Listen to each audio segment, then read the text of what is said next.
ఆయన జరిగించిన పరిచర్యను గురించి కొన్ని మంచి విషయాలు సహోదరి అలాగనే నవజీవన్ స్వరూప్ గారు చెప్పగా విని నేర్చుకోవడానికి ప్రభు నాకు సహాయం చేసినందుకు నేను ప్రభువుని కనపరుస్తూ ఉన్నాను.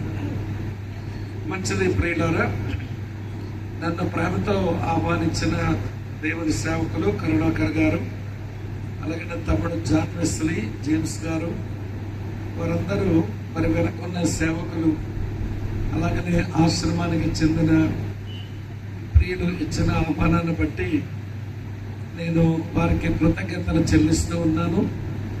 మరి ఇంతమంది దేవుని సేవకులతో ఈ మంచి సావాసం, మరి ఉదయకాలపు సేవకుల సమావేశం, ఈ రాత్రి ఈ కృతజ్ఞత స్తుతి రక్షణ ఉజ్జీవ కూడికను బట్టి నేను ప్రభుకి స్తోత్రాలు చెల్లిస్తూ ఉన్నాను. ఈ మంచి తరుణం ఇచ్చిన దేవునికి, మరి ప్రేమతో నన్ను ఆహ్వానించి ఈ స్థలానికి రావడానికి దోహదపడిన ప్రియులకు నేను వందనాలు చెల్లిస్తూ, నా ఎడం చేతి వైపు కూర్చున్న సేవకులందరికీ వందనాలు తెలియజేసుకున్నాను. మీకు కూడా నా హృదయపూర్వకమైన వందనాలు. నోటితో చెప్పరా? తెలుగు వరకు తీసుకోవడమే కానీ ఇవ్వడం రాదట. తెలుగు మంద తెలంగాణలో ఉన్న ఆంధ్రాలో ఉన్న తెలుగు మందేగా వందనాలు తీసుకున్నాక ప్రతి వందనాలు చెప్పడం సభ్యత అంట కదా అమ్మ. అందరికీ వందనాలు. కొంచెం వైబ్రేషన్స్ వచ్చాయి ఇప్పుడు. చాలా సంతోషం ప్రియులారా. ఇది వాస్తవంగా ఆశ్రమానికి గోల్డెన్ జూబ్లీ కదా. 50 సంవత్సరాల ఏమంటే దేవుని విశ్వాస్యతను, నమ్మకత్వాన్ని జ్ఞాపకం చేసుకుని స్తుతులు చెల్లించే ఒక మంచి సమావేశాన్ని దేవుడు మనకు అనుగ్రహించారు. మంచిది. నేను బైబిల్లోంచి ఒక 2 చోట్ల 2 వచనాలు చదివి మరి ఈ సందర్భాన్ని మన వ్యక్తిగత జీవితాన్ని పురస్కరించుకొని ఒక సందేశం మీతో చెప్పి నేను ముగిస్తాను. లూకా సువార్త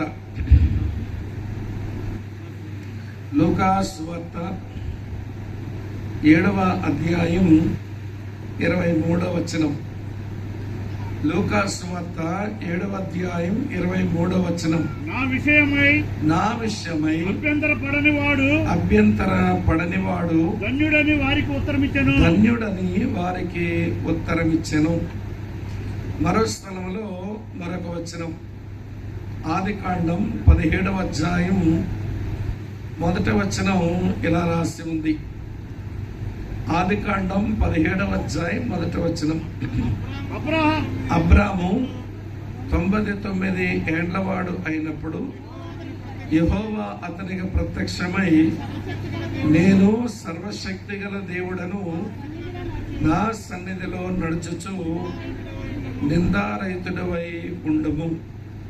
ప్రభు ఈ వచనాలు మన ధ్యానం కొరకు ఆశీర్వదించి అనుగ్రహించునుగాక. ఆమె చెప్తారా? చిన్న ప్రార్థన. పరమ తండ్రి, నీ వైపు మరోసారి చూస్తున్నాము. నీ దాసులు మహేంద్ర గారిని ఈ ప్రాంతాలకు తీసుకుని వచ్చి ఈ గొప్ప పరిచర్యను మీరే ఆరంభింపచేసి కొనసాగించి మరి ఈ రోజున 50 సంవత్సరాల నీ విశ్వాస్యతను, నీ నమ్మకత్వాన్ని, నీ కృపను మేము జ్ఞాపకం చేసుకుని నీకు స్తుతులు చెల్లించడానికి మాకు మీరు అనుగ్రహించిన ఈ మంచి గడియలకై మీకు స్తోత్రాలు చెల్లిస్తూ, ప్రభువా ఈ రాత్రి ఎన్నో నీ సేవకుని అనుభవాలు విన్నాం. మేము కూడా కొన్ని విషయాలు ఆలోచిస్తూ ఉన్నాం. మెట్టుకు నీ వాక్యాన్ని ఇప్పుడు ధ్యానించబోతున్నాము.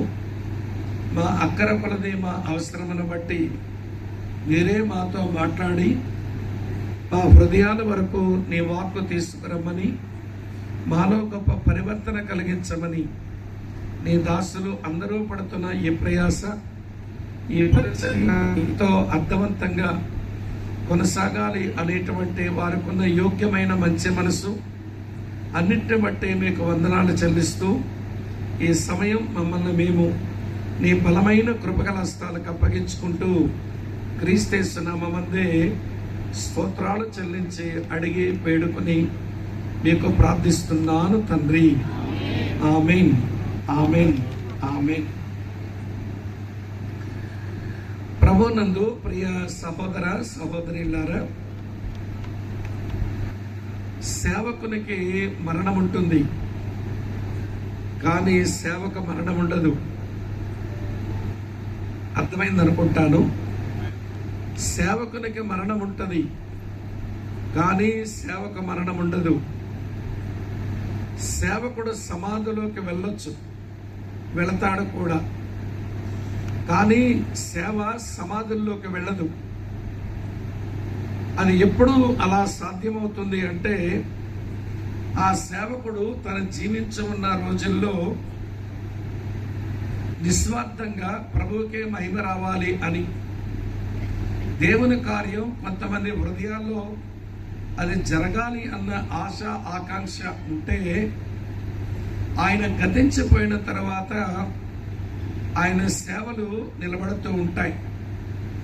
నేను ఈ 2 తెలుగు రాష్ట్రాలు ఎరుగుదను. కొంతమంది సేవకుల సంగతి నాకు తెలుసు. వారు చనిపోయారు, వారి వల్ల ప్రారంభించబడిన సేవ కూడా మరణించింది. వారు సమాధుల్లోకి పోయారు, వారి సేవ కూడా సమాధికి పోయినట్టే అయ్యింది. మరి మహేంద్ర గారు ప్రియులారా, తాను జరిగించినటువంటి పరిచర్య అది చనిపోలేదు, సమాధికి వెళ్ళలేదు. దాన్ని కొనసాగించడానికి కొంతమందిని లేపుకొని, కొంతమంది సహకారులను దేవుడు ఇచ్చి ఈ పరిచర్యను ఆయన కొనసాగించడంలో సేవకుడు జరిగించిన నిస్వార్థ పరిచర్యను బట్టి మనం దేవునికి స్తోత్రాలు చెల్లించాలి. అలాగనే వారి వెనుక ఉన్న ఆశ్రమంలో ఉన్నటువంటి విశ్వాసులు, వారి వారి సంఘాలలో ఉన్నటువంటి విశ్వాసులు ఇది 10 కాలాల పాటు సజావుగా కొనసాగించబడడానికి తమ వంతు ప్రయత్నం తాము చేయాలి. నేను కొవ్వూరులో ఒక ఆశ్రమాన్ని ఎరుగుదును. ఆ ఆశ్రమం సేవ ఆరంభించిన దైవజనుడు సాధు సాల్మన్ గారు వివాహం చేసుకోకుండా గోదావరి నది ఒడ్డున చాలా యోగ్యమైన పరిచర్య చేశారు. ఆయన పరిచర్య వలన అనేకులు దేవుని కొరకు తయారయ్యారు, ఆయా ప్రాంతాలకు చెదిరిపోయారు. సాధు గారి పని అయిపోయింది, ఇక్కడ సేవ పని కూడా అయిపోయింది అని అనుకున్నారు చాలామంది. కానీ ఆయన తదనంతరం ఎక్కడో చెన్నైకి చెందిన రత్నం గారు అనే ఒక పెద్ద ఆయన, అలాగనే ఆ రోజుల్లో ఢిల్లీలో ఉండేవాడు ఒక పెద్ద ఆయన పిసి వర్గీస్ అనబడిన ఒక మంచి దేవుని సేవకుడు. మరి ఆ ఇరువురితో నేను కూడా కలిసి ఉండే కృపాభాగ్యం ఇచ్చాను. మళ్ళీ ఆ పరిచర్యను దేవుడు పునరుద్ధరించాడు. ఈ రోజున పిల్ల వెంకటరత్నం గారు అన్నగారు, అలాగనే మరికొంతమంది దేవుని సేవకులు, అలాగే అప్పుడప్పుడు నా బోటి వాళ్ళకు కూడా వచ్చి ఆ పరిచర్యను కొనసాగించడంలో తమ వంతు పాత్ర వారు పోషిస్తూ ఉండగా మళ్ళీ ఆ సేవను దేవుడు తిరిగి పునరుద్ధరించాడా అన్నట్టుగా కొన్ని పరిస్థితులు కనబడుతున్నాయి. ఒక విషయం మీతో చెప్తాను, వినండి. బైబిల్ దేవుడు పునరుద్ధరించేవాడు. The God of Bible is God of restoration. ఈ బైబిల్ దేవుడు పునరుద్ధరించేవాడు. అయితే ఆయన పునరుద్ధరించడానికి ముందు ఆయన పిల్లలమైన మనం సంస్కరించుకోవాలి. రిఫర్మేషన్ ఉండాలి. రిఫర్మేషన్ ఉంటే రెస్టోరేషన్ దానికదే జరుగుద్ది. కనుక దేవుని పిల్లలమైన మనం ఇందాక కరుణాకరయ్య గారు చెప్పినట్లుగా దేవుని వాక్య వెలుగులో పరిశుద్ధాత్మ దేవుని సహాయంతో మనల్ని మనం ప్రక్షాళన చేసుకోవాలి, మనల్ని మనం సంస్కరించుకోవాలి. అయితే మనం సంస్కరించుకోవాలి అని అనుకుంటే దానికంటే ముందు మనం ఉజ్జీవింపబడాలి. అమ్మా, అర్థమవుతుంది అనుకుంటాను. మనం ఉజ్జీవింపబడకుండా సంస్కరించుకోలేము. మనం సంస్కరించుకోకుండా ఆయన పునరుద్ధరించలేడు.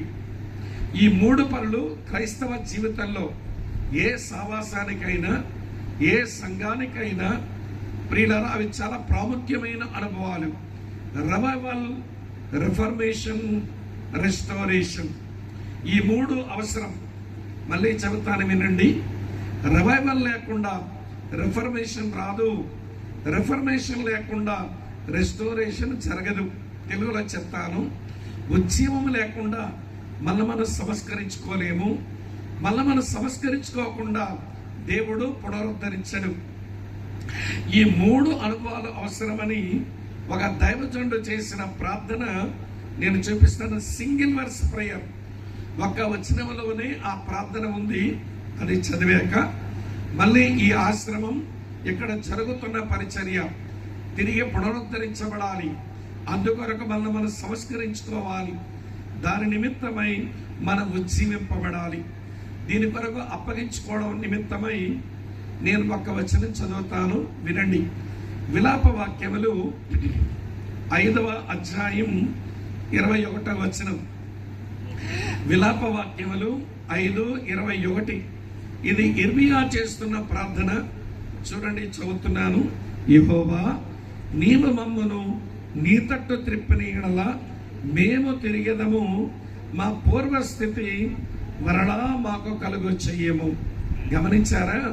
ఈ ఒక్క వచనంలో యెహోవా, నీవు మమ్మును నీ తట్టు త్రిప్పిన యెడల అది ఉజ్జీవం, మేము తిరిగెదము అది సంస్కరణ, మా పూర్వస్థితి మరలా మాకు కలుగు చెయ్యము అది పునరుద్ధరణ. మనుగూరు పట్టణంలో ఈ కరుణాశ్రమం పరిచర్య అది పూర్వస్థితికి రావాలి అంటే దానికంటే ముందు మనల్ని మనం సంస్కరించుకోవాలి. అలా సంస్కరించుకోవాలి అంటే దానికంటే ముందు మనం దేవుని వాక్యంతో, దేవుని ఆత్మతో మనం కొంచెం ఉజ్జీవ స్థితికి చేరుకోవాలి అనే ఈ 3 అనుభవాలు మీ మనసులో ఉంచుకోండి. గోల్డెన్ జూబ్లీ ఇది అయిపోతుంది ఈ రోజుతో. మరో జూబ్లీలోనికి వెళ్ళినప్పుడు ఇంకా ఘనముగా ఈ పరిచర్య కనబడినట్లు ప్రార్థించి, ఈ పరిచర్యలు ఉన్న వాళ్ళు ప్రభువుకి మిమ్మల్ని మీరు అప్పగించుకోవాలని, ఎంతమంది సేవకుల ప్రార్థన సహాయ సహకారాలు మీకు ఉండగా ఈ పరిచర్య ఒక కొండ మీద ఒక పట్టణంలాగా, దీపస్తంభం మీద ఒక దీపంలాగా, ప్రియులారా లోకానికి సారమిచ్చే ఉప్పులాగా, చీకటిలో ఉన్న లోకానికి వెలుగునిచ్చే వెలుగులాగా ఈ పరిచర్యను దీవించి ఆశీర్వదించి ఆయన వాడుకొనును గాక. ఏంటి మీ ఆమెనంత చప్పగా ఉంది? చెప్పండి గట్టిగా, ఏంటి చెప్పండి గట్టిగా? ఆమేన్. ఓకే, కొంచెం స్వరాలు కొంచెం విడుదల వచ్చినాయి అన్నట్టుంది. మంచిది. ఈ తలంపులు మీ మనసులో ఉంచుకొని ఈ రాత్రి నేను ఒక సందేశం, అటు విశ్వాసుల కొరకు, రక్షణ లేని వారి కొరకు, ఈ పరిచర్య కొరకు అన్నిటికీ ఉపయోగపడే ఒక 2 వచనాలు చదివాను. దాన్ని ఆధారంగా చేసుకుని మనం ఒక సందేశాన్ని ఈ రాత్రి సంపాదించుకుని మనం వెళదాం. ప్రభు అయిన యేసుక్రీస్తు వారు భూమి మీద ఉన్నప్పుడు ఆయన పలికిన మాట, నా విషయమై అభ్యంతర పడినవాడు ధన్యుడు. దాని ఉల్టా ఏంటి? నా విషయమై అభ్యంతర పడేవాడు అన్యుడు. అంతేగా మరి? అమ్మా వింటున్నారా? నా విషయమై అభ్యంతర పడనివాడు ధన్యుడు, నా విషయమై అభ్యంతర పడేవాడు అన్యుడు. అన్యుడు అంటే ఆయనగా చెందనవాడుగా ఉన్నాడు అని అర్థం. కాబట్టి ప్రియులారా, యేసు ప్రభు ఈ మాట ఎందుకు పలకాల్సి వచ్చింది అని అంటే చెబుతాను వినండి ప్రియమిత్రులారా. అన్నీ మనం అనుకూలంగా ఉంటే మనమేమి అభ్యంతరాలు పడం దేవుని మీద. కానీ అన్ని అననుకూలమైన పరిస్థితులు వస్తే అభ్యంతరాలు వచ్చేస్తుంటాయి. శరీరంతో ఉన్నాం కదా, శరీరం పాపానికి లాగే శరీరం ఇది. మన చుట్టూ ఉన్న లోకం అది మనల్ని ప్రలోభ పెట్టే లోకం ఇది. మనకున్న శత్రువైన సాతానుడు మన ప్రేరేపించేవాడు వాడు. కనుక వాడి ప్రేరణ, లోక ఏమండి ప్రమేయం. అలాగనే వినండి, శరీరం లాగే ఈ బలహీనతలో ఉన్నటువంటి మనం అననుకూల పరిస్థితుల్లో మన అభ్యంతరాలు తెచ్చుకుంటాం. అంతెందుకండి, ఆ వాక్య సందర్భంలో ఆయన పేరు బాప్తిసమిచ్చి యోహాను. ఎంత బాగా సేవ చేశాడు. ఆయన సేవకు ఒక వాల్ పోస్టర్ లేదు, ఒక పాంప్లెట్ లేదు. ఆయన సేవకు ఒక రేడియో సమాచారం లేదు. అమ్మ వింటూ ఈరోజు మనం వాడుతున్న ఏ మాధ్యమం లేని రోజుల్లో ఆయన అరణ్యములో ఉండి సేవ చేస్తుంటే మనుషులు ఆ గ్రామాల నుంచి, పట్టణాల నుంచి అరణ్యానికి పోతున్నారు. ఏమయ్యా బాప్తిసమిచ్చి యోహాను, నీ సేవకు పబ్లిసిటీ ఏంటి?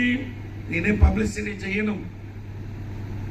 ఆయన సేవ అలాగే అరణ్యములో ఉంటే అందరూ వచ్చేస్తుంటే ఆయన మోమాటం లేకుండా వాక్యం చెబుతున్నాడు. ఆయనకే మోమాటం లేదు. తమ్ముని భార్యను ఉంచుకున్న రాజునే వదిలిపెట్టలేదు ఆయన. ఏమయ్యా హేరోదు, నీ తమ్ముడైన ఫిలిప్ భార్యను నువ్వు ఉంచుకున్నావు, ఇది కరెక్ట్ కాదు అని ముఖం మీదే చెప్పాడు. అలాగనే ఆ అరణ్యంలోనికి యోర్దాను నది దగ్గరకు మనుషులు వస్తుంటే ఏమన్నాడు తెలుసా? సర్ప సంతానమా, రాబో ఉగ్రత నుంచి మిమ్మల్ని తప్పించువాడెవడు? మీరు మారు మనసు పొందండి, మారు మనసుకు తగిన ఫలములు ఫలించండి అని అరిచాడు. ఇంత బాగా సేవ చేస్తున్న ఈ మనిషిని ప్రియుల చాలా ప్రతికూలమైన పరిస్థితులు వచ్చాయి. ఏమొచ్చినాయంటే ఆయన జైల్లో పెట్టేశారు. ప్రియుల స్నేహితులారా, జైల్లో ఉన్నప్పుడు ఆయనకు ఒక చిన్న సందేహం వచ్చింది. అమ్మా వింటున్నారా? ఏంటి సందేశం? సందేహానికి కారణం ఏంటి అని అంటే, అసలు మెస్సియాగా ఈయనే వచ్చినాడు అని, ఇదిగో లోక పాపములు మోసుకొని పోయి దేవుని గొర్రెపిల్ల అని నరిచానే, నీ వల్ల బాప్తీసం పొందబడిన వాడై ఉండగా నా చేత బాప్తీసం పొందడానికి వచ్చావేంటి అని అన్నానే, నీ చెప్పుల వారినైనా విప్పడానికి యోగ్యుడ కాను అని చెప్పానే, ఆయన హెచ్చవలసి ఉన్నది, నేను తగ్గవలసి ఉన్నది అని నేను అనుకున్నానే. దేవుడు పంపించే మెస్సియా ఈయనేమో అని నేను అనుకుంటే, ఇదేంటి నేను జైల్లో ఉంటే నాకు విడుదలగా రాలా ఆయన వలన? యెషయా చెప్పాడు కదా, మెస్సియాగా దేవుని కుమారుడు వస్తే బంధించబడిన వారికి, చెరలో ఉన్న వారికి విడుదల వస్తుందని చెప్పాడు కదా. మరి నేనెందుకు ఆయన కొరకు సేవ చేసిన వాడును? ఆయన వస్తున్నాడని చెప్పినప్పుడు ప్రతి పల్లము పొడ్చబడాలి, ప్రతి ఎత్తు చదును చేయబడాలి, ప్రతి వంకర మార్గము నునుపవ్వాలి, ప్రతి కరుకు మార్గము నునుపవ్వాలి, ప్రతి వంకర మార్గము తిన్నగవ్వాలి అని నేను చాలా కష్టపడి వాక్యం చెప్పి సేవ చేస్తే, నేను చెరలో ఉంటే నన్ను విడిపించే పని చేయలేదేంటి ఆయన? కాబట్టి శిష్యుల దగ్గరకు వస్తే అన్నాడు, మీరు ఆ యేసు దగ్గరికి వెళ్ళండి, వెళ్ళి ఒక ప్రశ్న అడగాలి. మీరు చదువుతాను చూడండి ఆ ప్రశ్న ఏంటో. లూకా సువార్త 7:19. యోహాను తన శిష్యులు ఇద్దరిని పిలిచి, రాబోవాడు నీవేనా, మేము మరి ఒక నగరు కనిపెట్టవలనా అని అడుగుటకు వారిని ప్రభువునొద్దకు పంపెను. తన శిష్యుల్లో ఒక ఇద్దరితో చెప్తున్నాడు, మీరు వెళ్ళండి, ఆ యేసును అడగండి, రాబోవాడు నీవేనా లేక మరి ఎవరి కొరకైనా కనిపెట్టాలా అంటే. పాపం వాళ్ళు వచ్చి అడిగారు యేసు దగ్గరకు వచ్చి, బాప్తిసమిచ్చి యోహాను శిష్యులం, ఆయన మమ్మల్ని నీ దగ్గర పంపినాడు, రాబోవాడు నీవేనా లేక మరొకటి కొరకు మేము కనిపెట్టాలా అని అడిగితే యేసయ్య అన్నాడు, చూడండి 21వ వచనంలో, ఆ గడియలో ఆయన రోగములను, బాధలను, అపిత్రాత్మల గల అనేకులు స్వస్థపరిచి చాలా మంది గుడ్డి వారికి చూపు దయచేసను. అప్పుడు ఆయన, మీరు వెళ్ళి కన్న వాటిని విన్న వాటిని యోహానుగా తెలపండి, గుడ్డివారు చూపు పొందుతున్నారని చెప్పండి, గుడ్డివారు నడుస్తున్నారని చెప్పండి, కుష్ఠరోగులు శుద్ధులయ్యారని చెప్పండి, చెవిటి వారు వింటున్నారని చెప్పండి, చనిపోయిన వారు లేపబడుతున్నారని చెప్పండి, బీదల సువార్త ప్రకటించబడుతుందని చెప్పండి.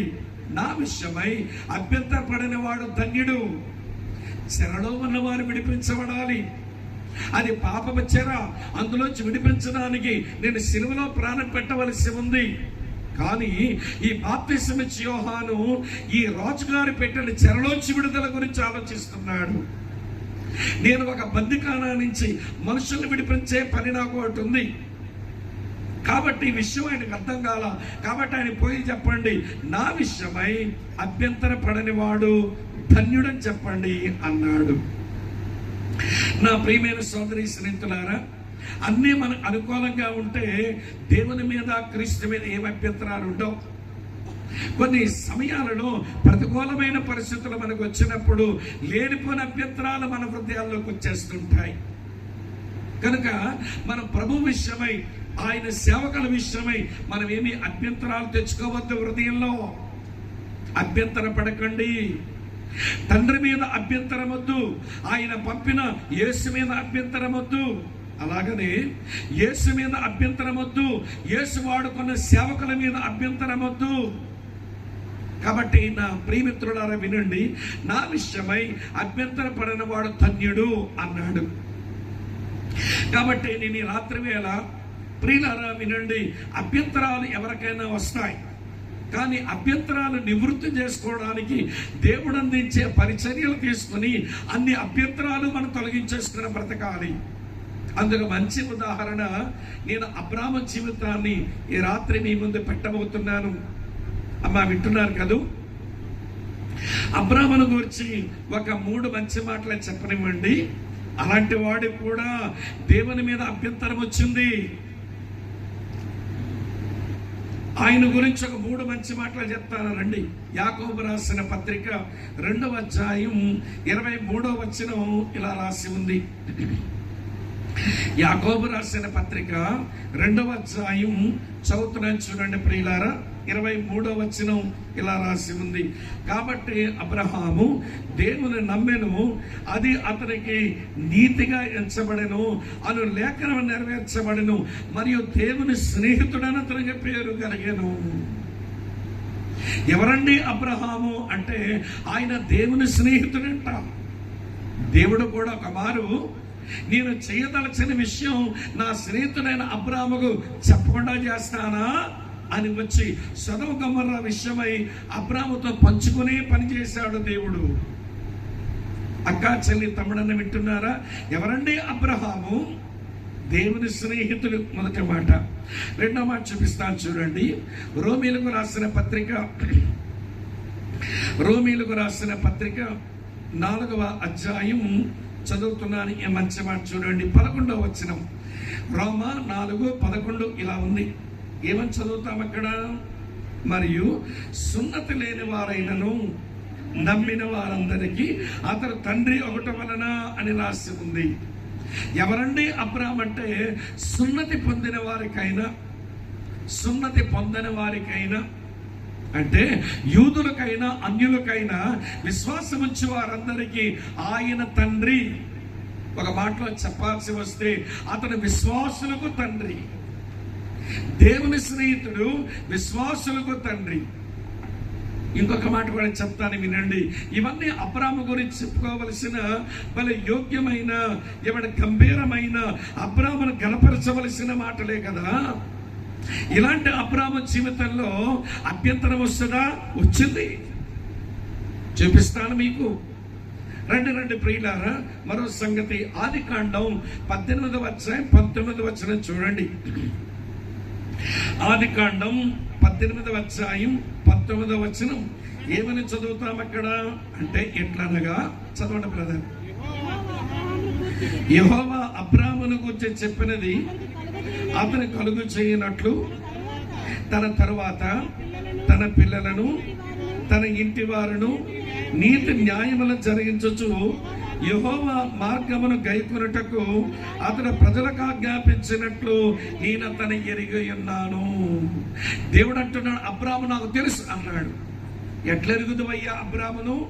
ఏమి తెలుసు అబ్రాహాము గురించి అనంటే, నేను ఏదైతే చెబుతానో, నా మార్గాలు ఏమైతే వివరిస్తానో అవన్నీ తన ఇంటి వారికి నేర్పించే ఒక మంచి యజమానుడిగా, ఒక మంచి తండ్రిగా నేను ఆయన ఎరుగుదును.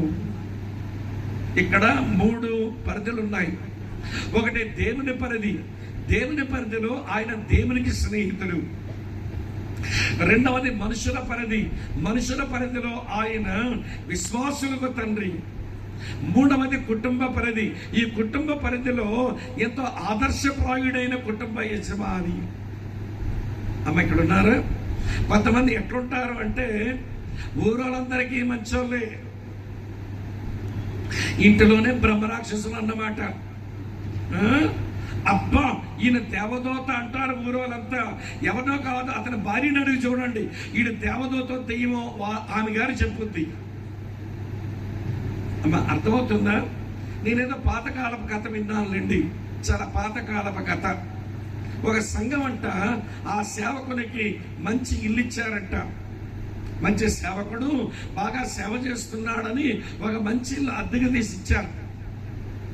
ఒక ఆదివారమైన వాక్యం చెబుతుంటే ఆయన భార్య, ఆయన పిల్లలు వాళ్ళ ఇంట్లో ఉన్న వస్తువులన్నీ తీసుకుని వచ్చి మందిరంలో పెడుతున్నారట. చివర్లో వెనకాల సంఘస్థులకు అర్థం కాల, మనం ఇచ్చిన ఇల్లు బాగలేదా, వీళ్ళకి నచ్చలేదా, అదేంటి వాళ్ళ ఇంట్లో ఉన్న వస్తువులను తీసుకుని వచ్చి మందిరంలో పెట్టేస్తున్నారు పాస్టమ్మ గారు వారి పిల్లలని ఆశ్చర్యపోయి ఆరాధన అయిన తర్వాత అడుగుదాంలే అనుకుని ఆరాధన ముగించి అడిగారు, ఏమమ్మా మీకు ఇచ్చిన ఇల్లు నచ్చలేదా, అది మీకు సరిపోలేదా, మీ సామాన్లను తీసుకుని వచ్చి మీరు మందిరంలో పెడుతున్నారేంటి అని అడిగారంటే పెద్దలు. అప్పుడు ఆ పాస్టమ్మ గారు అంటున్నారట, అయ్యా సంఘ పెద్దలారు ఏమనుకోకండి, మా ఆయన మీ పాస్టర్ గారు మందిరంలో ఉంటే దేవదూతలా ఉన్నాడు, ఇంటిలోనికి వస్తేనే రాక్షసుడు అయిపోతున్నాడు. కాబట్టి అతని ఇంటికి రాకుండా ఆయన ఎప్పుడు మందిరంలో ఉండేటట్టు మేము మందిరంలో బతుకుదామని, రాక్షసులను చూడాలని మాకు లేదు, దేవదూతనే చూడాలని ఉంది, అందుకే సరుకులన్నీ ఇంట్లోకి మందిరంలో తెచ్చిపెట్టుకున్నాం అంటున్నారట. మీకు అర్థమైందో వ్యర్థమైందో? కొంతమంది ఒక్కొక్క పరిధిలో ఒక్కొక్కలా బతుకుతుంటారండి. కొంతమంది కుటుంబంలో బాగుంటే సమాజంలో బాగుండరు, కొంతమంది సమాజంలో బాగుంటే దేవుని ఎదుట బాగుండరు. ఒక్కొక్క పరిధిలో మనం విఫలమైపోతుంటాం.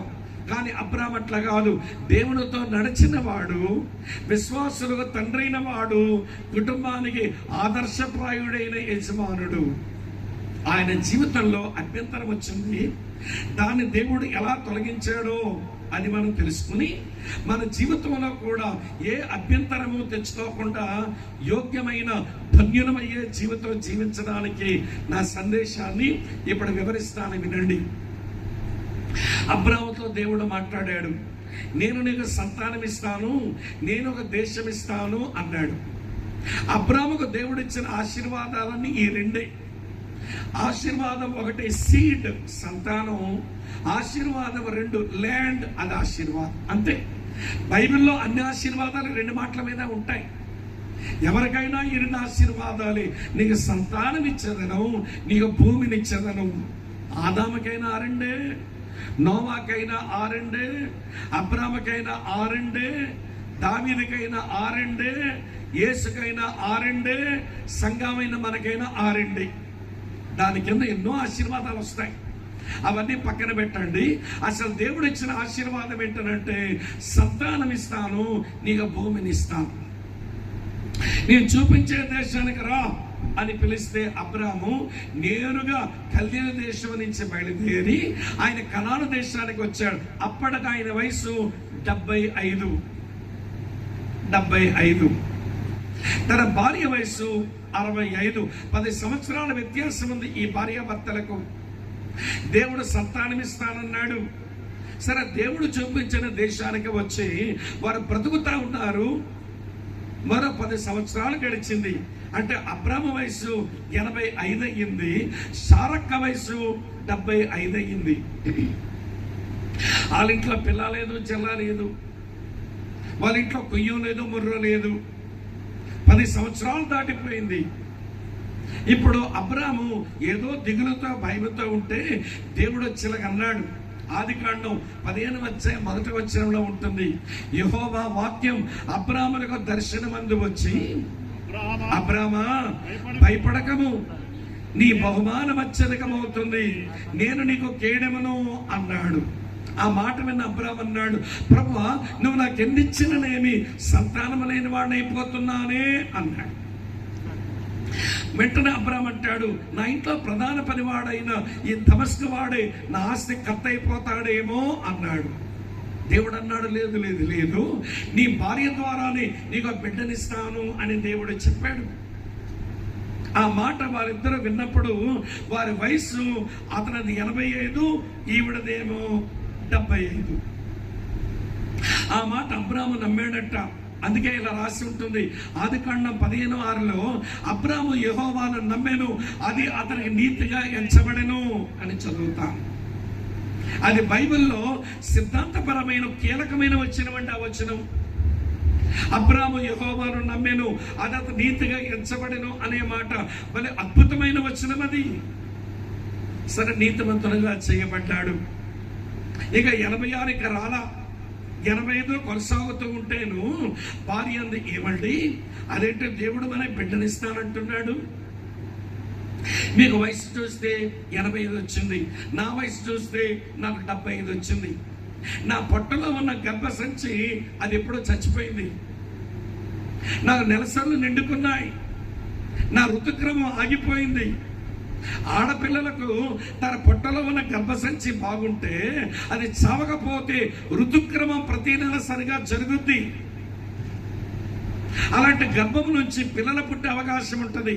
చచ్చిన గర్భసంచి నుంచి పిల్లలు ఎక్కడికి పుడతారండి?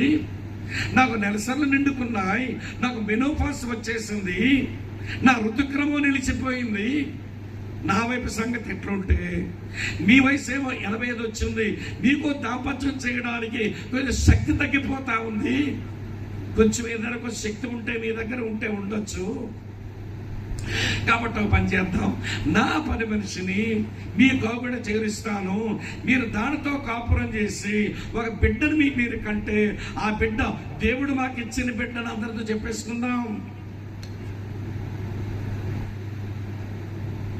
దేవుడు మాకు ఇచ్చిన బిడ్డను అందరితో చెప్పేసుకుందాం అని ఈవిడ గారు దేవునికి సహాయం చేసే మహాతల్లి. మీరు ఎప్పుడు దేవునికి సహాయం చేయకండి. దేవునికి నీ బోడి సహాయం అవసరం లేదు. ఆయన సర్వశక్తిమంతుడు కాకపోతేనే కదా నీ బోడి సహాయం తీసుకోవడానికి. అమ్మా వింటున్నారు కదూ, ఈవిడ గారు ఆగలేకపోయిందన్నమాట. ఈరోజు ఉదయం ఒక మాట అనుకున్నాం మేము సేవకుల కూడికలో, బైబిల్ దేవుడు తొందరపడడు, బైబిల్ దేవుడు ఆలస్యము చేయడు. ఏ సమయంలో ఏది చెయ్యాలో చేస్తాడు. మరి ఆగొచ్చు కదా అని చేసేవారు, ఆగలేకపోతుంది మహారాణి. అమ్మా వింటున్నారా? ఇక్కడ కూడా చాలా మంది అలాగే ప్రవర్తిస్తుంటారు. దేవుడు చేసేవారు ఆగరండి వీళ్ళు. కానీ మనం మాత్రం అన్ని ఏ టైంకి ఏది చెయ్యాలో చేసుకుంటాం. మళ్ళీ మీకు అర్థమయ్యేలా చెప్తాను. ఇక్కడ చాలా మంది సిస్టర్స్ ఉన్నారు. మీ వయసు ఏమన్నా వింటున్నారా? 40లో ఉన్నప్పుడు మీ ఉల్లిపాయలు మీరే కోసుకుంటున్నారు, మీ కూరగాయలు మీరే కోసుకుంటున్నారు.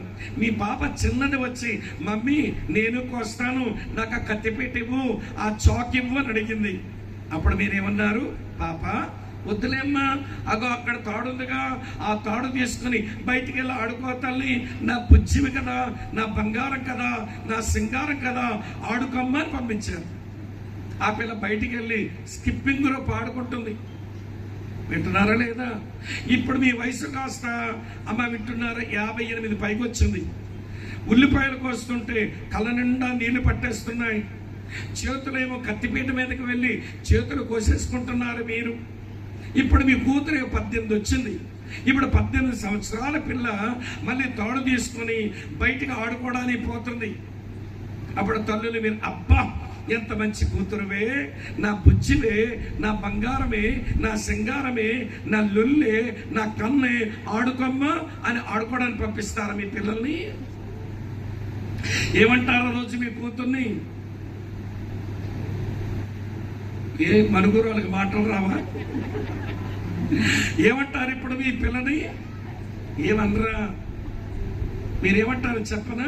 ఇక్కడ చెబితే బాగుండదని కొంచెం నోరు మూసుకున్నారు, కానీ మీరు ఏమైనా టైప్ చెప్పగలను నేను. మీరేమంటారో చెప్పనా? ఆ తాడు పట్టుకుని వెళ్ళిపోతున్న కూతుర్ని చూసి, ఉసే తున్నపోతు పందిలాగా బలిసావే, ఉల్లిపాయలు పోయి పని ఎప్పుడు నేర్చుకుంటావు? నీవు నీ అత్తవారింటికి వెళితే మీ అమ్మ నీకే పని నేర్పించలేదా అని నన్ను ఆడిపోసుకుంటుంది మీ అత్తమ్మ. రా వచ్చి పని చేయి అని కత్తిపేట మీరు ఇస్తారుగా. ఒక చెడ్డ తల్లివి నీ కూతురుకి ఏ సమయంలో ఏది ఇవ్వాలో నీకంత బాగా తెలిసినప్పుడు ఆ పరలోకపు తండ్రి సర్వజ్ఞాని ఆయన ఏ సమయంలో ఏది ఇవ్వాలో అని తెలియదనుకుంటున్నారా? చేతులకు స్తోత్రం చెబుదాం. ఆయన తెలుసమ్మా, ఆగరాదా? కొంతమంది ఆకలి ఎక్కువ, పేగ సన్న వీళ్ళకి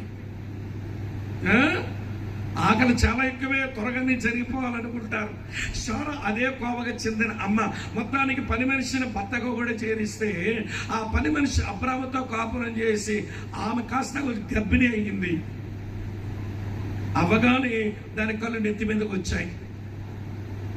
తన యజమానురాల్ని చిన్న చూపు చూస్తా ఉంది. అప్పుడు సారా భర్త దగ్గరకు వచ్చి అంటది, నా ఉసురు నీకు తగులుగాక.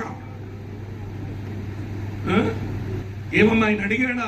నీ పని మనిషిని నాకు ఇవ్వమ్మా, దాంతో కాపురం చేస్తానని నువ్వే ఇచ్చావుగా, నువ్వే సలహా ఇచ్చావుగా. ఈ అమలక్కలు ఉన్నారే మీ మొదనష్టపు రోగం ఏంటనంటే చేసినవన్నీ చేసేస్తారు, కీడు వచ్చినప్పుడు నా ఉసురు నీకు తగల.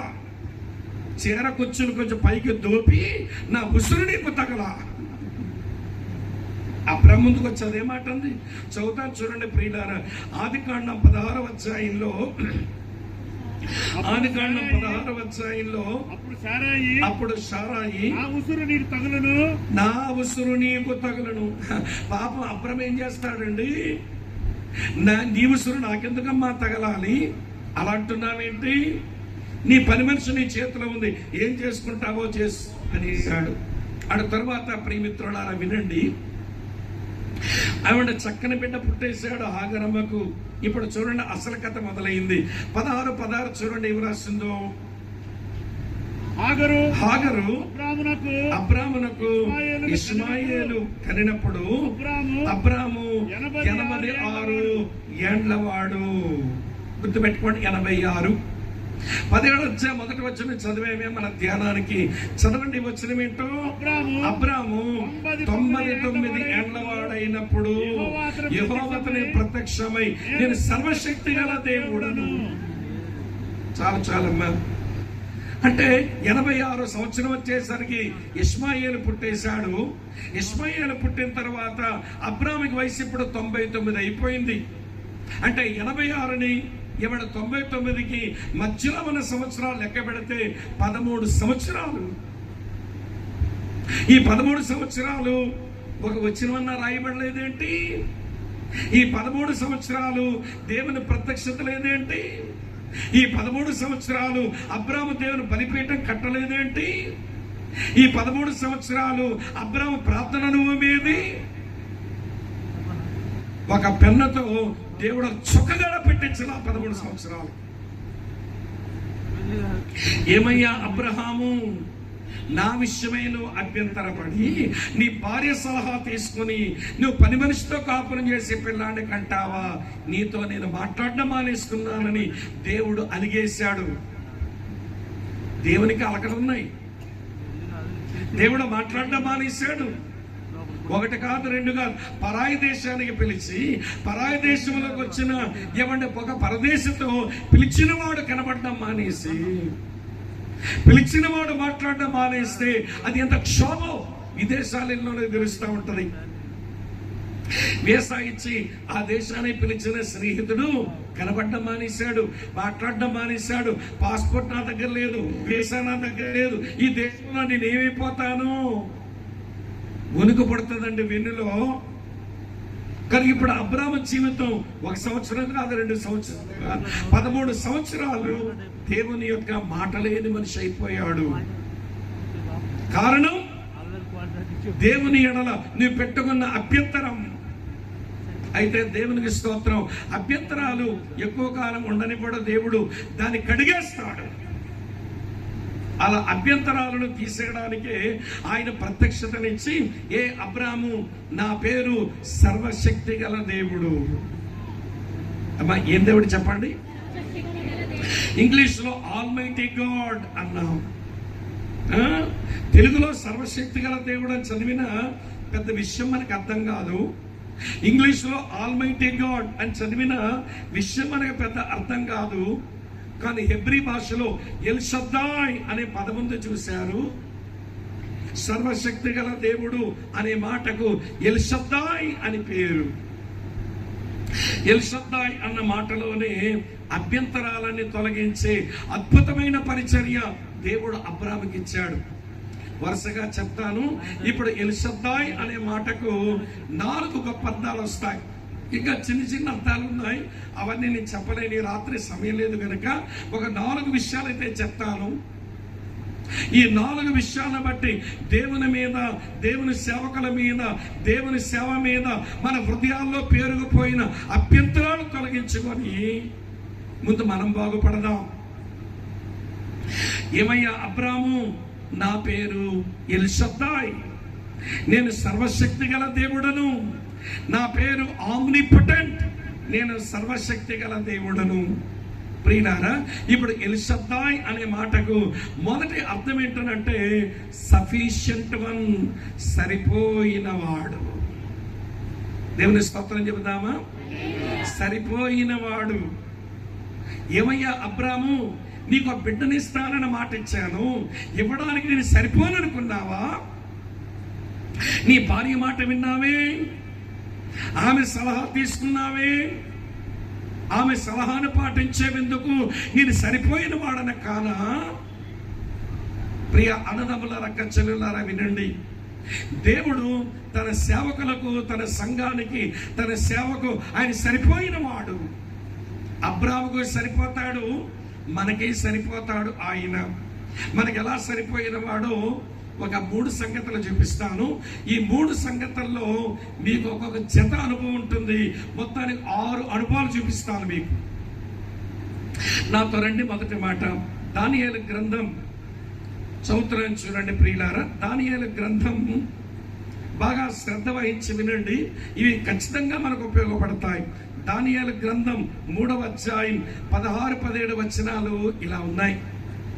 బబులోను సామ్రాజ్యానికి నెబుకద్నెజర్ అనే రాజు పాలిస్తున్నటువంటి రోజుల్లో ఒక పెద్ద ప్రతిమని చేయించి ఆ ప్రతిమ నమస్కరించమంటున్నాడు. నమస్కరించకపోతే అగ్నిగుండంలో పడేస్తానంటున్నాడు. ఆ సందర్భంలో అతని సామ్రాజ్యం అంతట్లో ముగ్గురు యవనస్తులు ఆ ప్రతిమ ముందు సాగిలపడలా. వాళ్ళని నిలబెట్టి అడిగాడు, ఎందుకు మీరు సాగిలపడరు? ఇది శాసనం, ప్రపంచ చక్రవర్తి, వరల్డ్ ఎంపరర్ ఏమండి నెబుకద్నెజర్ ఇచ్చిన శాసనం, ఎందుకు మీరు సాగిలపడని అడిగితే వాళ్ళు ఇచ్చే జవాబు చదువుతాను, చూడండి ఎట్లా మాట్లాడినారో పిల్లగాళ్ళు.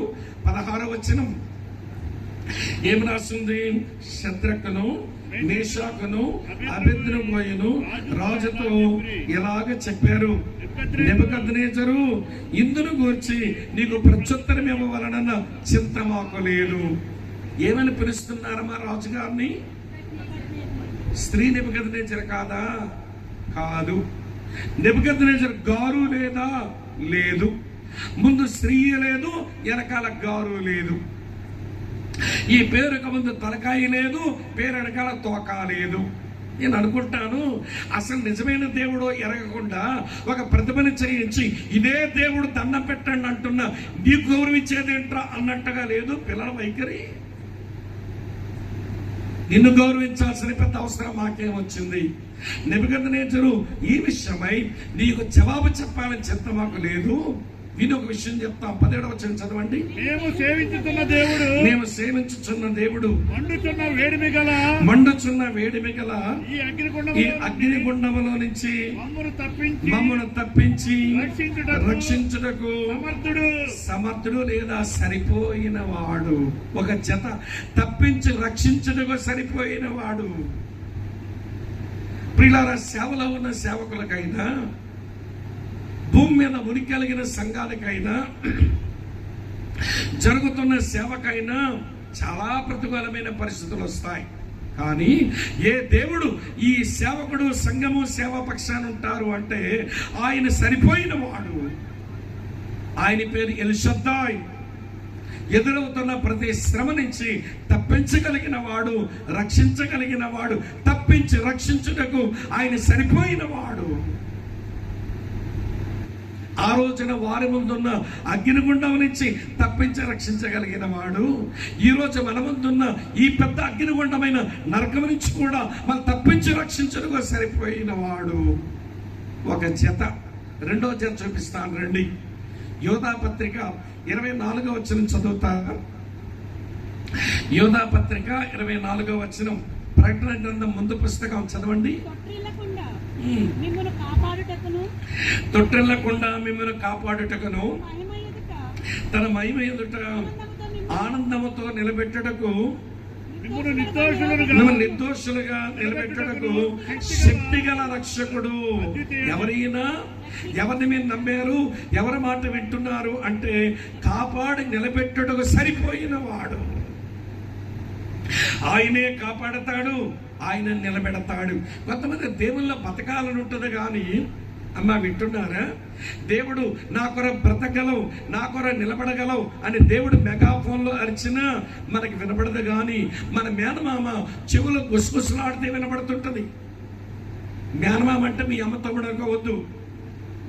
ఎవరో తెలుసా మీ మేనమామ? చెప్పరే, నల్లోడు. ఆడంటాడు, నువ్వు దేవుళ్ళు బతుకుతావా? ఒత్తుతుంది, నీ వల్ల కాదు, నువ్వు ఉండలేవు, స్థిరంగా ఉండలేవు, పవిత్రంగా జీవించలేవు, నీ వల్ల కాదని వాడు భలే అబద్ధాలు ఆడతాడు, చెవులు గుసగుసలు ఆడతాడు. అది మాత్రం బాగా వినబడతా ఉంటుంది. మనం దేవుడు మెగాఫోన్లు వచ్చినా వినబడదు, సాతానుడు చెవులు గుసగుసలాడితే మనకి వినబడుతుంది. అందుకని చాలా మంది దేవుని పిల్లలు మీరు స్థిరంగా ఉండలేము, మా వల్ల కాదు అనుకుంటారు. మీకు ఆ విషయం చెప్పనా, వేదిక మీద నిలబడే వాక్యం చెప్పినా నేను స్థిరంగా ఉండగలనా? ఇక్కడ సేవకులు మేము స్థిరంగా ఉండవాలని మేము అనుకుంటున్నామా? లేదండి, అది దేవుడు చేయాల్సిన పని. ఒక మంచి వచనం చూపిస్తాను చూడండి, అది గొప్ప వాగ్దానం వచ్చిన కూడాను. 2 తెస్సలోనిక 3:3 చదవండి. ఏం రాసిందో చెప్పండి. తెస్సలోనిక 2:3 అధ్యాయం 3వ వచనం ఏముంది? అయితే ప్రభువు నమ్మదగిన వాడు, ఆయన మిమ్మల్ని స్థిరపరిచి దుష్టత్వము నుండి కాపాడును. ఆయనే మిమ్మల్ని స్థిరపరిచి ప్రతి దుష్టత్వం నుంచి కాపాడతాడు. అది నిలబెట్టేవాడు ఆయనే కదా, స్థిరపరిచేవాడు ఆయనే కదా. ఈ మధ్య భలే పాడుతున్నారు మన వాళ్ళంతా ఆ పాట, స్థిరపరచువాడవు. మీకెందుకు తెలియకుండా ఉంటుంది, మనుగురులేక. స్థిరపరచువాడవు, బలపరచువాడవు, ఇటమా పడిపోకుండా నిలబెట్టువాడవు, ఏమైనా చేయగలవు. ఏం చెప్పరేమమ్మా, కథ మొత్తం మార్చగలవు. ఆయన బళ్ళారిలో దేవుని సేవకులు విజయ్ కుమార్ అన్న కొడుకు రాశారు ఆ పాట. వాళ్ళ మీటింగ్ లో లాస్ట్ ఇయర్ జూన్లో డెడికేట్ చేశారు ఈ పాట. అది ఎంత ప్రాచుర్యం తెలియలేదు. మరి ఈ పాట ఎంత ఎలివేట్ అవుతుంది అనుకోలేదు. ఆ తమ్ముడు బాగా రాశావు, చాలా మీనింగ్ఫుల్గా ఉంది అని ప్రార్థన చేసేసి ఆ మీటింగ్ లో బళ్ళారిలో ప్రభుకి అప్పగించాము. దేవుడు ఆ పాటను చాలా మంది జీవితాలు ధైర్యం తెచ్చుకోవడానికి ఆ పాటను దేవుడు వాడేసుకుంటున్నాడు. దేవుని స్తోత్రం చెబుదామా? అర్థమవుతుందా? ఇప్పుడు చెప్పండి. స్థిరపరచువాడెవడు, బలపరచువాడెవడు, పడిపోకుండా నిలబెట్టేవాడెవడు, పరిస్థితులు మార్చగలిగిన వాడెవడు, కథ మొత్తం మార్చగలిగిన వాడెవడు?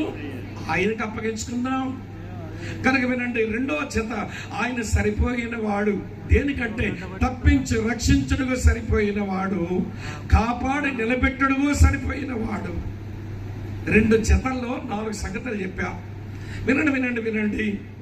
3వ సంగతి చూపిస్తాను రండి. ఎఫెసీయులకు రాసిన పత్రిక ప్రతి వచనం వేసుకోండి, మళ్ళీ ధ్యానం చేయండి, దేవుడు మీతో మాట్లాడతాడు. ఎఫెసీయులకు రాసిన పత్రిక 3వ అధ్యాయం 20-21 వచనాలు చూడండి. ఏముందో? మనలో కార్యసాధకమైన తన శక్తి చొప్పున అడుగు వాటి కంటేను ఊహించు వాటి కంటేను అత్యధికముగా చేయగలవాడు. చాలా 3వ జత ఏంటంటే అడుగు వాటి కంటే ఊహించు వాటి కంటే అత్యధికంగా చేయగలిగిన వాడు. హల్లెలూయా. ఇది మేము బాగా అర్థమని చెప్తాను. అపొస్తలుల కార్యం 12వ అధ్యాయంలో పేతురు చెరసాల్లో ఉన్నాడు కదా. సంఘం ఏం చేస్తుందట? ఏం ప్రార్థన? కరెక్టే చెప్పాలి. ప్రార్థన అంటే కొంచెం నామకార్థ ప్రార్థనలు ఉంటాయి, ఆచార ప్రార్థనలు ఉంటాయి, అలవాటు ప్రార్థనలు ఉంటాయి. ఏమండి, వాళ్ళు ఆచార అలవాటు నామకార్థ ప్రార్థనలు చెయ్యాలా, వారు అత్యాసక్తితో ప్రార్థన చేస్తున్నారట. ఏంటండి వాళ్ళ ప్రార్థన అంతా? యేసయ్యతో వ్యక్తిగత అనుబంధం ఉన్న పేతురన్న, యేసయ్య నోట నుంచి నేరుగా వాక్యం విన్న పేతురన్న, యేసుక్రీస్తు దగ్గర చాలా అనుభవాలు గడించిన పేతురన్న, ఆయన బయటకు వస్తే ఎంత బాగుంటుందో, ఆయన లేకుండా ఎట్లా మన మనుగడని పేతురు బయటకు రావాలని పేతురు కొరకు ప్రార్థన చేశారట. అక్కడ అదే రాసి ఉంటుంది 5వ వచనంలో, పేతురు చెరసాలలో ఉంచబడెను, సంఘమైతే అంతే అతని కొరకు, అంతే అతని కొరకు. అమ్మ ఆలకిస్తున్నారా? పేతురు కొరకే ప్రార్థన చేశారు. వాళ్ళు అడిగింది అదే. కానీ వాళ్ళు అడిగిన దానికంటే, ఊహించిన దానికంటే అత్యధికంగా చేశాడు దేవుడు. ఏం చేశాడో చెప్పనా? చూడండి ఒకసారి 19వ వచనం ఏమి రాసిందో, 12:19. హేరోదు అతని కోసం వెతికినప్పుడు అతను కనబడనందున కావలి వారిని విమర్శించి వారిని చంపనాజ్ఞాపించెను. అటు తరువాత హేరోదు యూదయ నుండి కైసరకు వెళ్ళి అక్కడ నివసించెను. ఎవడి వల్ల అయితే సమస్యలు వస్తున్నాయో వాడు యూదయలో ఉండి దేవుని సేవకులను సంఘాన్ని బాధ పెడుతున్నాడు, వాడు స్థావరాన్ని మార్చేసుకున్నాడు. వాడు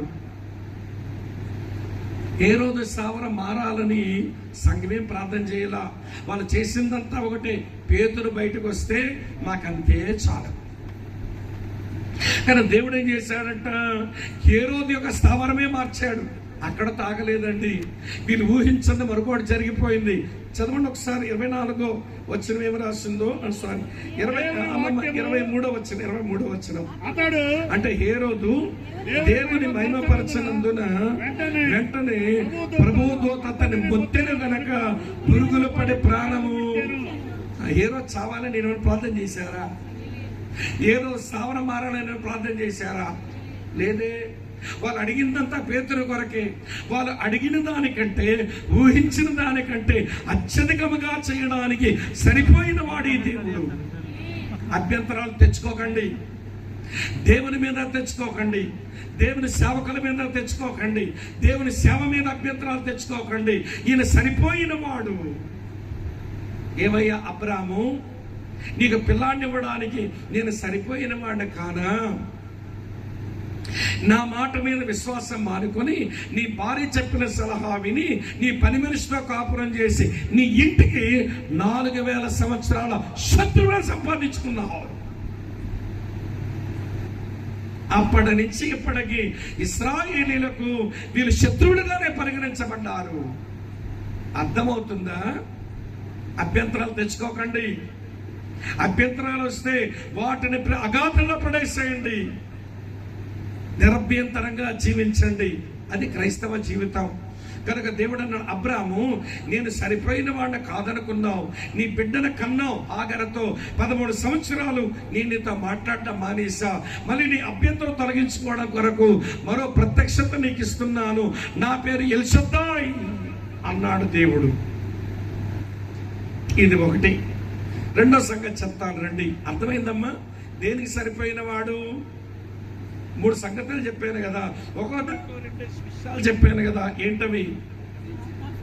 తప్పించే రక్షించుటకు సరిపోయిన వాడు, కాపాడి నిలబెట్టడానికి సరిపోయిన వాడు, అడుగు వాటి కంటే ఊహించు వాటి కంటే అత్యధికంగా చేయగల సరిపోయిన దేవుడు ఆయన. ఒకటి. రెండవ సంగతి చూడండి, 91వ కీర్తన 1వ వచనం చదువుతారా? ఇలా రాసి ఉంటుంది.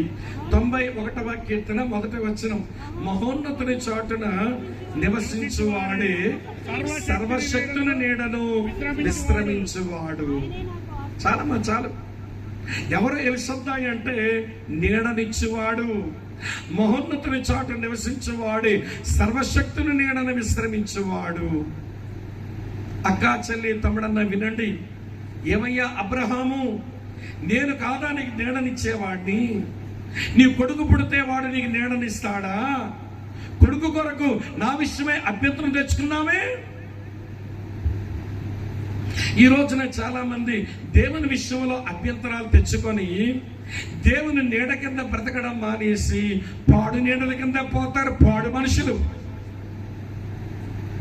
ఎవరంటారా? మీరే కావచ్చు, మనమే కావచ్చు. దేవుడు మంచి నీడండి, సర్వశక్తుని నీడ, ఆయన రెక్కల నీడ చాలా మంచి నీడండి అని ఆ నీడను వదులుకొని పోడ నీళ్ళకి పోతారు. రూతును పలకరించి బోయాజు మాట్లాడుతాను, అమ్మా నువ్వు సరైన నీడ కిందకు వచ్చావే తల్లి, ఎక్కడ నిలిచి ఉండు అన్నాడు. చదువుతాను చూడండి, రూతు గ్రంథం 2వ అధ్యాయం, రూతు గ్రంథం 2వ అధ్యాయం చదువుతున్నాను 12వ వచనం.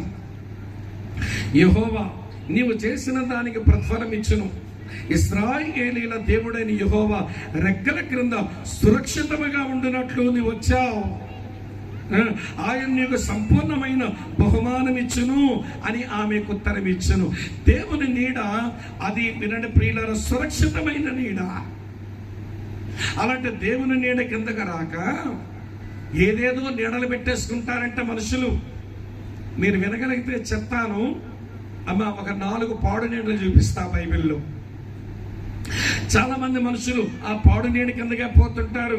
చూపిస్తాను చూడండి ప్రియులారా, న్యాయాధిపతుల గ్రంథం 9వ అధ్యాయంలో గిద్యోను మరణించిన తరువాత గిద్యోను కొడుకులు 70 మందిని అతని కొడుకుల్లోనే ఒకడు ఒక రాతి మీద చంపేసి వాడు అధికారం గురించి డబ్బులు చల్లాడు, మనుషులకు అధికారం గురించి మనుషులు చంపేద్దాం అనుకుంటున్నాడు. అప్పుడు మనుషులందరూ వచ్చారు, నువ్వు మా మీద ఏలికి బాబు రాజు బాబు అని పిలిచారు.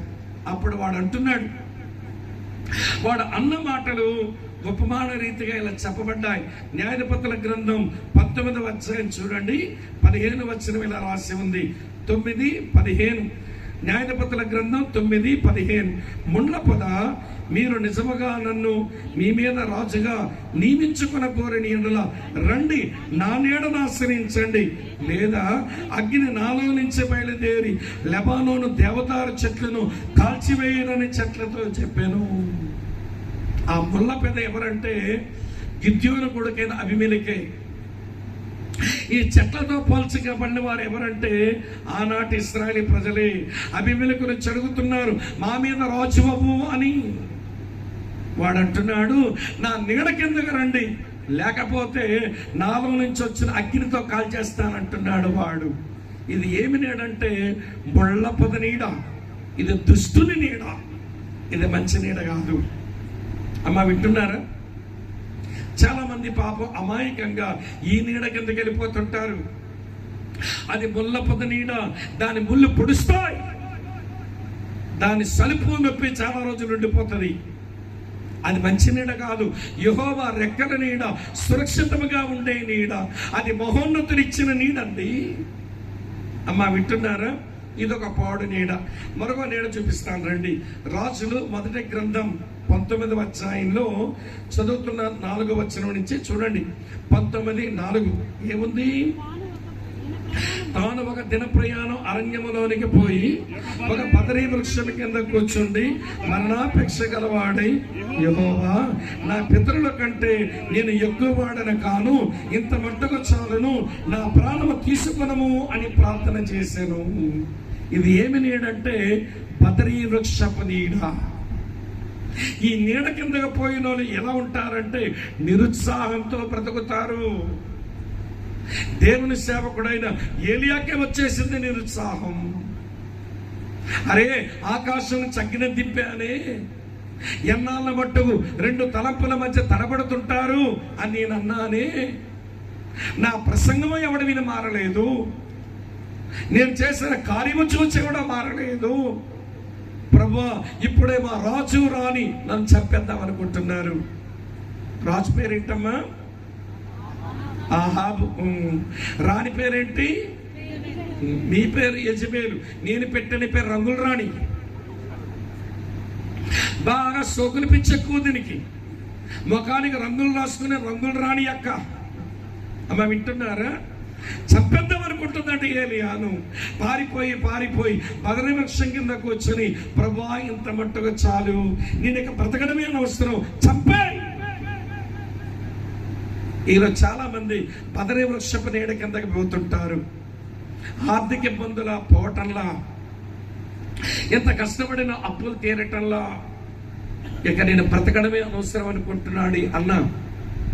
భర్తేమో వ్యసనపరుడు, వీడు తాగుడు వల్ల ఆడి ఒళ్ళు గొల్లవుతుంది, వచ్చి కొట్టి నా ఒళ్ళు గొల్ల చేస్తున్నాడు, పిల్లలకు చదివించుకోలేక పిల్లల భవిష్యత్తు గొల్ల చేస్తున్నాడు. వీడక మారడు. ఇలాంటి వాడితో కాపురం చేసి పిల్లలతో బ్రతకడం కంటే చచ్చిపోతేనే మేలు అనుకుంటుంది ఈ అక్క.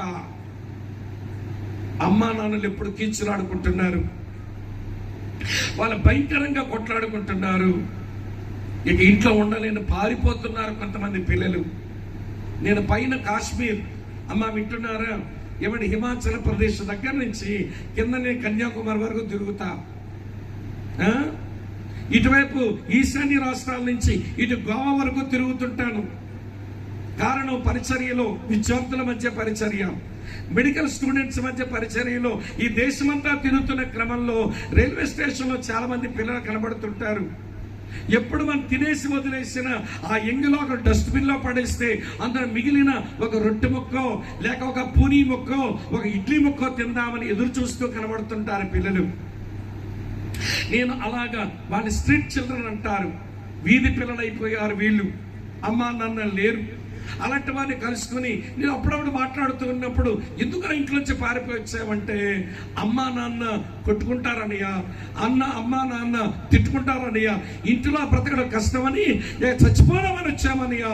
కానీ ఏదో బతుకున్నామని చెప్పిన పిల్లలు చాలా మంది కనబడుతున్నారు ఈ భారతదేశంలో. నిరుత్సాహం, ఈ నీడ చచ్చిపోతే బాగున్ను అనేలా చేస్తుంది. కొంతమంది ఆత్మహత్య కూడా పూనుకుంటున్నారు. ముళ్ళ పద నీడ సైతాను నీడ, బదరీ వృక్షపు నీడ ఇది నిరుత్సాహపు నీడ. ఈ పాడు నీడల కింద బతుకుతారు ఎందుకో మనుషులు. దేవుని నీడ ఏమని నిన్ను సురక్షితంగా ఉంచే నీడ. 2 నీడలు చెప్పానుగా మీకు, దేవుని నీడ మినహాయించి మరో నీడ చూపిస్తాను రండి. యోనా పుస్తకం 4వ అధ్యాయం 6వ వచనానికి రండి. యోనా గ్రంథం 4వ అధ్యాయం 6వ వచనం ఇలా రాసి ఉంటుంది, చదువుతున్నాను మీ గురించి. దేవుడైన యెహోవా సొర చెట్టును ఒకటి ఏర్పరిచి అతని కలిగిన శ్రమను పోగొట్టుటకై అది పెరిగి యోనా తలపైగా నీడ ఇచ్చినట్లు చేసెను. ఆ సొర చెట్టును చూచి యోనా బహు సంతోషించెను. మరుసటి ఉదయమందు దేవుడు ఒక పురుగును ఏర్పరచగా అది ఆ చెట్టును తొలిచినందున చెట్టు వాడిపోయెను, నీడ ఎగిరిపోయెను. అంతే. ఎవరండి సొర చెట్టు వేసింది? దేవుడే. యోనా ఆ సొర చెట్టు నీడను బట్టి సంతోషిస్తున్నాడు, కానీ చెట్టు ఇచ్చి నీడిచ్చిన దేవుని బట్టి సంతోషించట్లా. ఆ రోజు యోనా ఎలా బ్రతుకుతున్నాడో ఈరోజు మనం అలాగే బ్రతుకుతున్నాం. దేవుని యందు సంతోషం ఎగిరిపోయింది.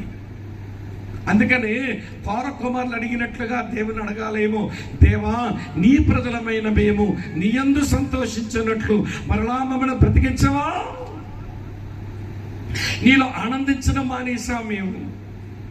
నీడలో ఆనందిస్తున్నాడట, చెట్టుని బట్టి ఆనందిస్తున్నాడట. నీడొచ్చి చెట్టునిచ్చిన దేవుళ్ళ ఆనందం లేదు ఇతగాడికి. అమ్మ వింటున్నారా లేదా?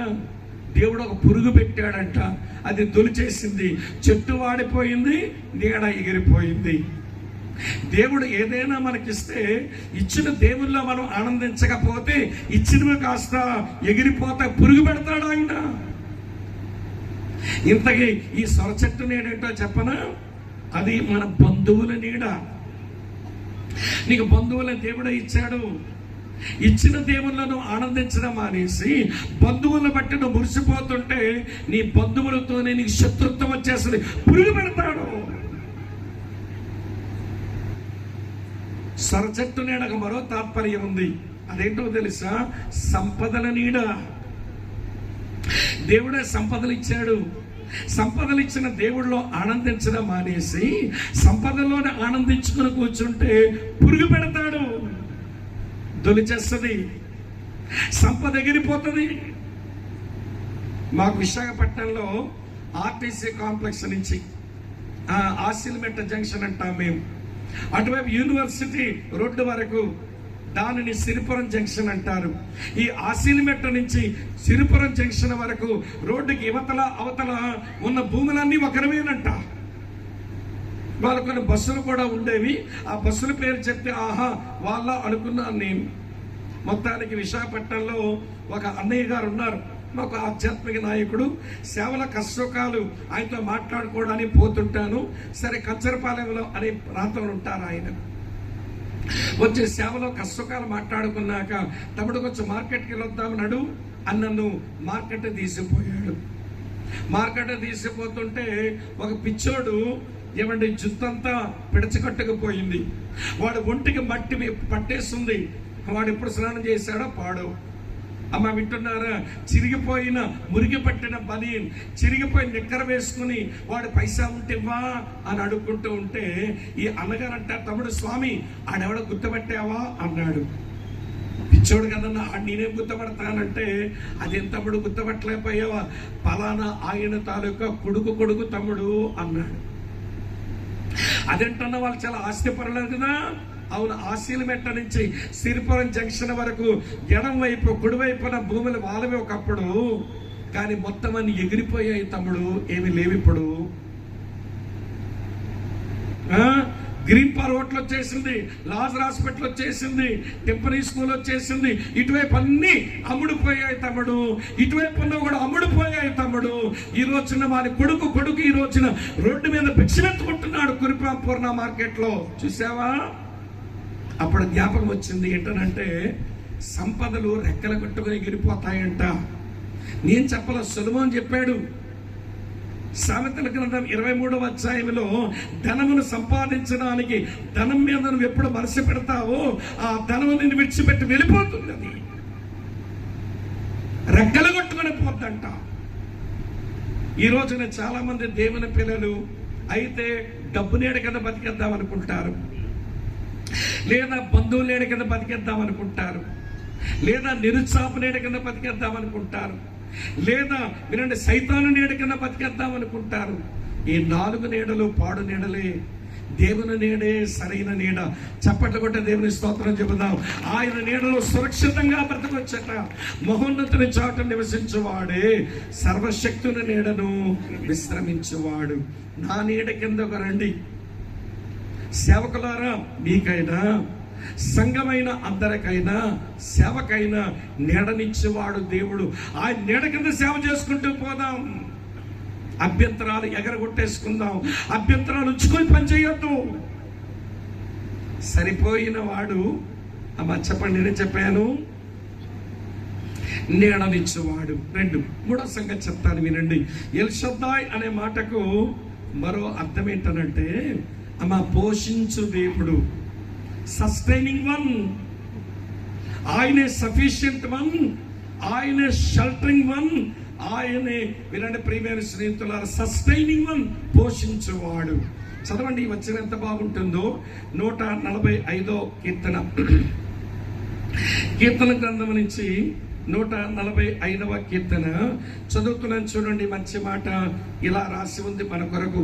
145వ కీర్తన చదువుతున్నాను చూడండి మిత్రులారా. 15వ వచనం ఇలా ఉంది, చదవండి. సర్వజీవుల కన్నులు నీ వైపు చూస్తా ఉన్నాయి, తగిన కాలమందు నీవు వారికి ఆహారం ఇచ్చుచున్నావు. నీవు వారికి ఆహారం ఇచ్చుచున్నావు.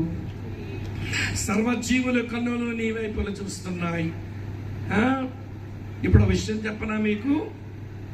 పక్షులు ఉన్నాయి అమ్మ, ఆలకిస్తున్నారు. పక్షులు ఉన్నాయి. పక్షులు వాటి ఆహారం కొరకు, పోషణ కొరకు అవేమైనా పొలాన్ని దున్నుతున్నాయి అంటారా?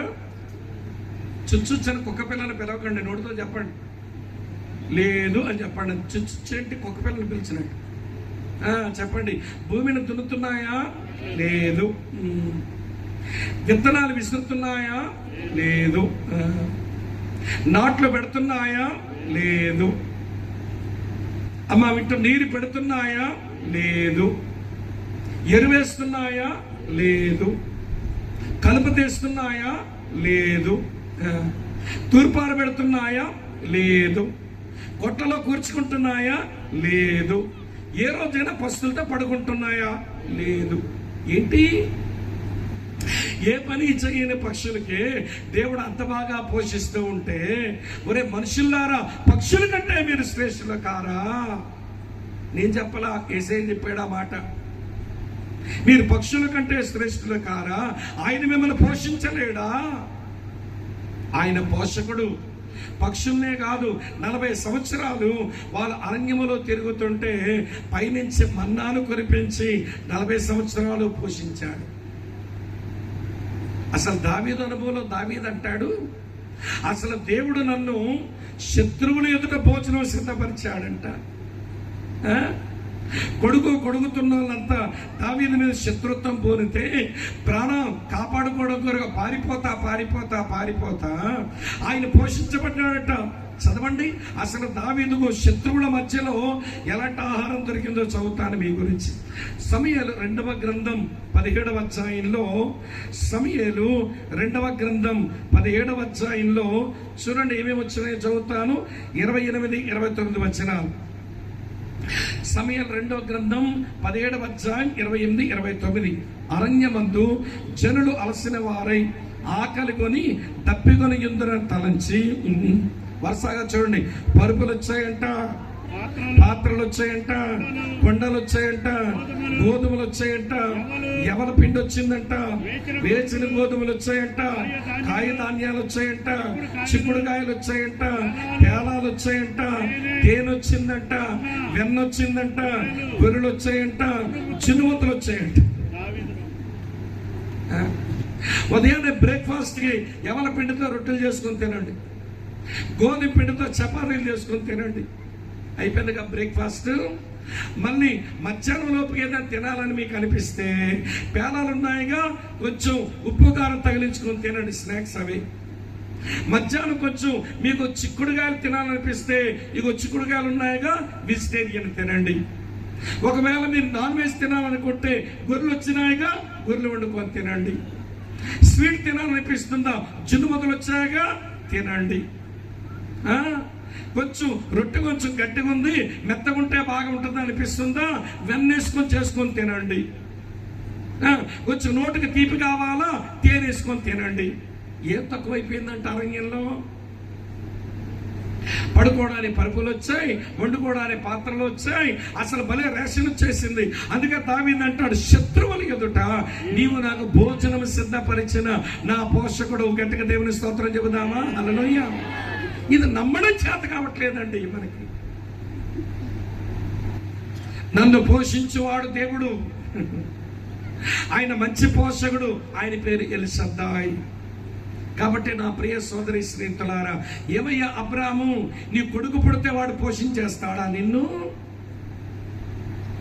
నీ కొడుకు పుడితే పోషించేస్తాడా వాడు? నేను కదా నిన్ను పోషించువాడను. కొడుకు వస్తే చాలనుకున్నావే, నేను పోషించువాడను కానా? ఇలాంటి అభ్యంతరం ఎందుకయ్యా పెట్టేసుకున్నావు నీవు? ఈ రోజున కొడుకులు పుడుతుంటే సంబరపడే రోజులు తెల్లారిపోయినాయి.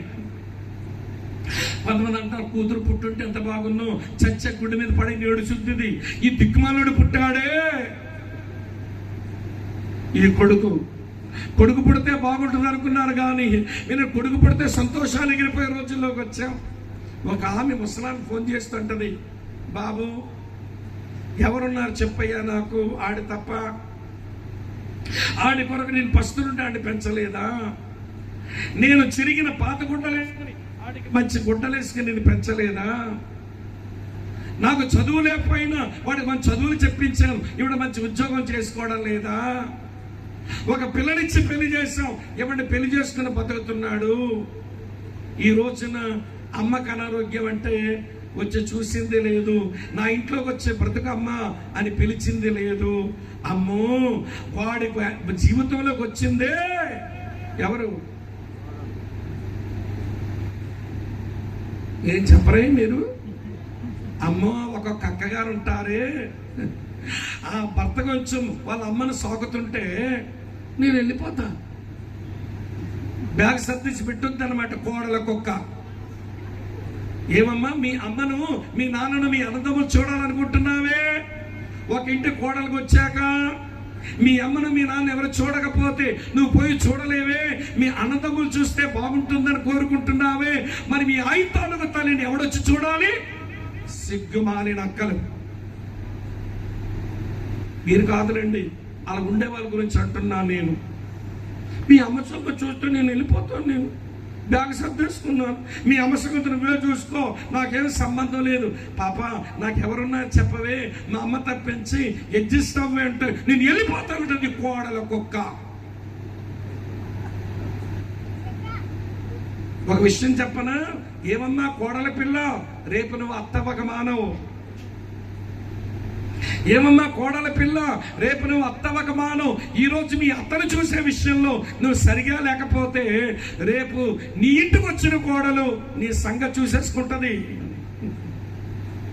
ఏదైనా బైబిల్ అదే చెప్పింది. మరి నువ్వు ఏ కులంతో కొలుస్తున్నావో చెప్పరా మీరు ఇలాంటివి, ఆ కులంతోనే కొలవబడతావు. అత్తమ్మ మీద ఏసనింపు మాటలు. ఒక్కొక్క సిస్టర్ గారు ఉంటారండి, వాళ్ళ అత్త కింద చేయవలసి వచ్చినప్పుడు ఇవి డైలాగులు చూడాలి. అది వాళ్ళ అమ్మ కింద చేయాల్సి వస్తే పడి చేసేస్తుంది. వాళ్ళ అమ్మ బట్ట తడిపేసుకుంది, అమ్మ బట్ట తడిపేసుకున్నావా రా అని వాష్రూమ్కి వెళ్ళి స్నానం చేయించి, అమ్మకేమో మంచి ఇవ్వండి అన్నం కలిపి, అమ్మ కూర్చుంటే నోట్లో ముద్దలు పెట్టి కొత్త చీర కట్టి ఉతికింది. ఎలా ఉంటే ఇబ్బంది ఉంటే చెప్పమ్మా, అలా బట్ట తడిపేసుకోకమ్మా అని అమ్మకు అంత బాగా పరిచయం చేసావు కదా కూతురు తల్లి. ఇప్పుడు అత్తమ్మ అదే పరిస్థితికి వచ్చింది.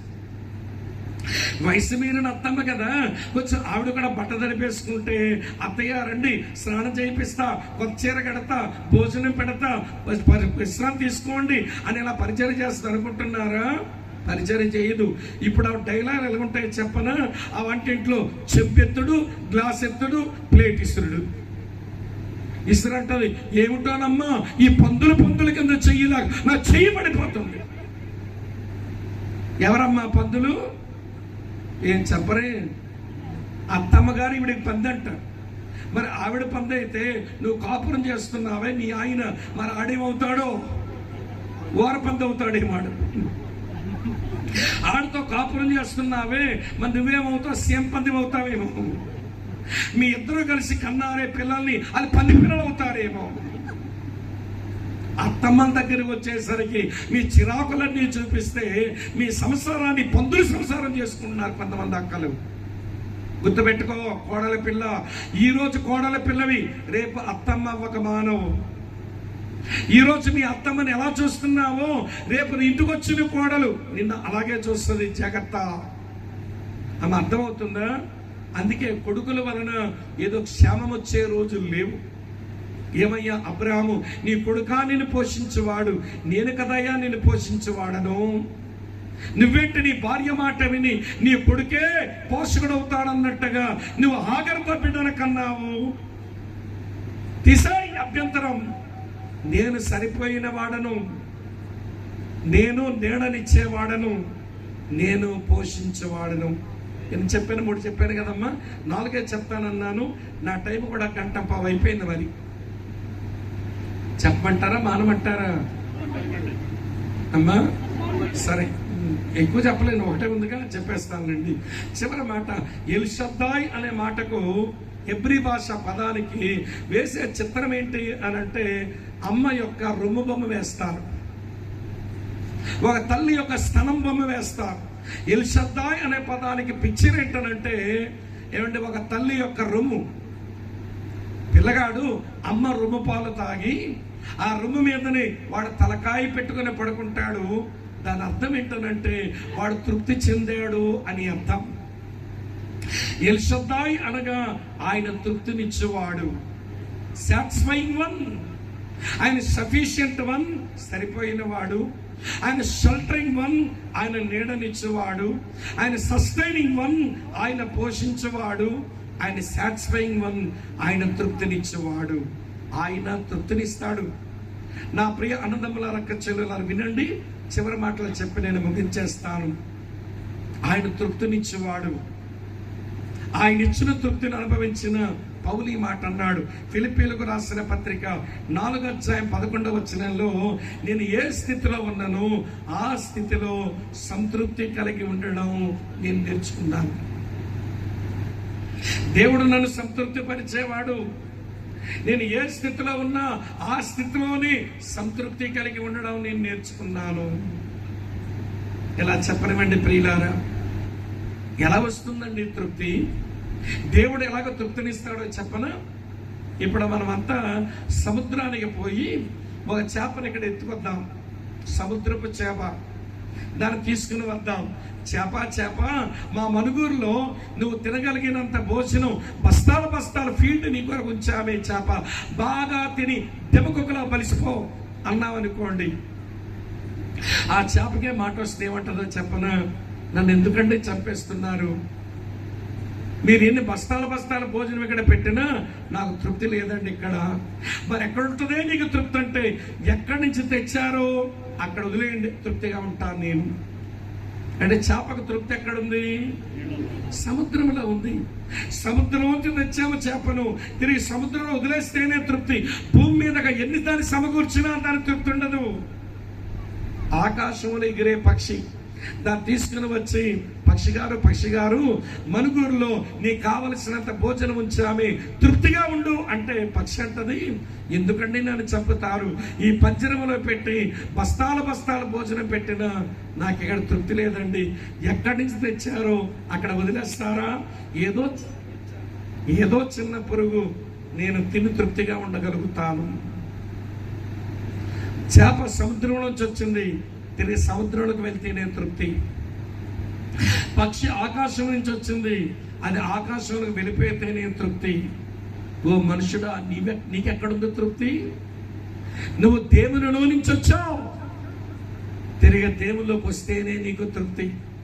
డబ్బన్నా సంపాదించు, విలాసవంతమైన జీవితం అన్నా జీవించు, ఎంత తాగుతావో పీపాలు తాగు, ఎంతమందితో అక్రమ సంబంధాలు పెట్టుకో, నీకు తృప్తి రాదు. ఇది ముమ్మాటికే నిజం. సంపద గాని, విలాసవంతమైన జీవితం గాని, వినండి, ద్రాక్షాపానము గాని, ద్రాక్షారసపానం గాని, లైంగిక సంబంధాలు గాని మనిషికి తృప్తినివ్వలేవు. నువ్వు దేవునిలో నుంచి వచ్చావు, తిరిగి దేవునిలోనికి వస్తేనే నీకు తృప్తి. అలాగా మనమంతా దేవునిలోనికి రావడం కొరకు తన కుమారుని లోకానికి పంపాడు. ఆయన శరీరం నిండా గాయాలు అయ్యేలాగా అనుమతించాడు. ఆయన గాయాల గుండా తిరిగి దేవుని లోపలికి రా. ఏమయ్యా అబ్రహాము, నేను కాదా నీకు తృప్తినిచ్చేవాడను? నీ కొడుకు పుడితే తృప్తి వచ్చేస్తుందా నీకు? అభ్యంతరం పెట్టుకున్నావే. నా విషయమై అభ్యంతర పడని వాడు ధన్యుడు, అభ్యంతర పడేవాడు అన్యుడే. ఈ రాత్రి వేళ నా ప్రియ సహోదర సహోదరులారా, రండి, దేవుని లోపలికి రండి. యేసు పొందిన ప్రతి గాయము మనము దేవునిలోనికి రావడానికి అదొక ద్వారం. అర్థమైందో లేదో ఈ మాట? యేసు పొందిన ప్రతి గాయం దేవునిలోనికి రావడానికి అదొక ద్వారం. తల నిండా కన్నాలి, ప్రక్కలో పల్లె పోటు, శరీరం అంతా పీలికలుగా విభజించబడిపోయింది కన్నాలి, కాలు చేతుల్లో కన్నాలి, శరీరం అంతా కన్నాలైపోయింది. ఆయన దేహం రక్తసిక్తం అయిపోయింది. ఆయన పొందిన కన్నాల్లోంచి, ఆ రంధ్రాల్లోంచి నువ్వు దేవుల్లోనికి రావడానికి ఆయన కన్నాలు తలుపులు ఇంకా తెరిచే ఉన్నాయి. కమిన్, లోపలికి రండి, అభ్యంతరాలు తొలగించుకోండి. ఆయన లోపలికి వస్తేనే నిజమైన సంతృప్తికరమైన జీవితం మనకి వస్తుంది. ఎందుకంటే చెప్పడానికి ఏమీ లేదు. దేవుడు సరిపోయిన వాడు. ఈ పరిచర్యకైనా, ఇక్కడున్న సేవకులమైన మాకైనా, సంఘమైన మీకైనా ఆయనే సరిపోయిన వాడు. ఈ విషయమై ఎప్పుడు అభ్యంతర పడకండి. ఆయనే నీడనిచ్చేవాడు. కరుణాశ్రమ పరిచర్యకైనా, ఇక్కడ కూర్చున్న సేవకులమైన మాకైనా, అలాగనే వినండి, నిస్సంగమైన మీకైనా ఆయనే నీడనిచ్చు. ఆయన నీడ సురక్షితమైన నీడ. ఆయనే పోషించేవాడు. కరుణాశ్రమానికైనా, ఇక్కడ సేవకులమైన మాకైనా, ఇక్కడున్న సంఘానికైనా అందరికీ ఆయనే పోషించేవాడు. అభ్యంతరాలు పెట్టుకోకండి. ఆయనే సంతృప్తినిచ్చేవాడు. కరుణాశ్రమ పరిచర్యకైనా, ఇక్కడ కూర్చున్న సేవకులకైనా, సంఘమైన మీకైనా ఆయనే సంతృప్తినిచ్చేవాడు. ఆయన విషయంలో అభ్యంతరాలు పెట్టుకొని ఆయనతో సరైన సంబంధం లేకుండా బ్రతకొద్దు.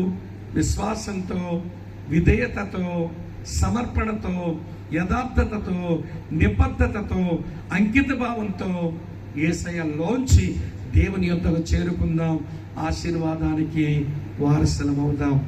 తల వంచండి, కళ్ళు మూసుకోండి, ప్రార్థన చేసి కరుణాకరయ్య గారికి మైక్ హ్యాండ్ ఓవర్ చేస్తాం. తల వంచండి, కళ్ళు మూసుకోండి. ఎవరింటో చూడొద్దు ప్లీజ్, ఎవరు లేవద్దు కూడా. ఎవరు మీరున్న చోట్ల అలాగే ఉండండి. ఒక తీర్మానం చేసుకుని వెళ్ళదు. ప్రభువా, చాలా సార్లు నిన్ను గూర్చి నేను అనవసరమైన